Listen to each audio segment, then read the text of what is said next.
First at 6, Cowboys quarterback Dak Prescott weighs in on the NFL's national anthem debate. Earlier this week, team owner Jerry Jones made it clear he will not tolerate anything less than standing for the anthem. And today, Dak said that is a policy he supports. News 8's Joe Trahan is at training camp with the team. So, Joe, Dak is really in a leadership position right now. So what kind of impact do you think it's going to have?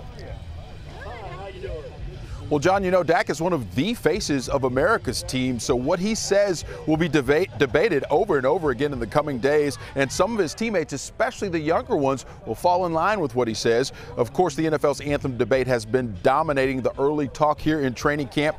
Cowboys owner Jerry Jones made his stance clear. President Trump weighing in today, other NFL players on other teams weighing in as well, and today at camp, we get the most definitive statement yet from Cowboys quarterback Dak Prescott on this issue. No, I never protest. I never protest during the anthem, and I don't think that's the time or the venue to do so.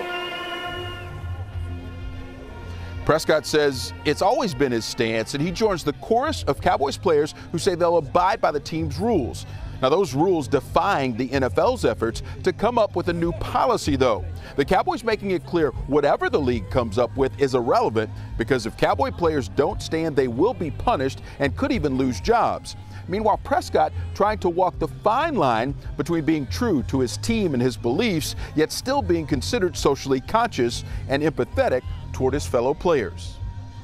I think this whole kneeling and all that was all about just raising awareness, and the fact that we're still talking about social injustice years later, I think we've got to that point. I think we've proved, and we know that the social injustice, obviously, as I said, I'm not naive, and I'm very aware of the social injustice that we have going on, but I'm about the actions that we can do to fix it rather than the silent protest. Yeah, it's a tough spot for Dak Prescott and all of these other Cowboy players. Meanwhile, Malcolm Jenkins, who plays for the Eagles, one of the leading voices in these protests, came out today and ripped Cowboys owner Jerry Jones, calling him a bully, saying he's using intimidation tactics to try and quiet voices from his players who might want to join in of the chorus of those who are protesting. Cowboys owner Jerry Jones said he just wanted this to go away. And as I've said time and time again, that's not going to happen anytime soon. Now, coming up later in sports, we will actually talk some football in terms of Dak Prescott. And also right now, there's a Twitter rant that is going off between Des Bryant and Cowboys players. We'll have all that for you coming up later in sports. All right. Looks like a good sportscast coming up. Thanks a lot. Appreciate that, Joe. By the way, President Trump used his Twitter feed to show support for Jerry Jones' decision today, writing, "Way to go, Jerry. This is what the league should do."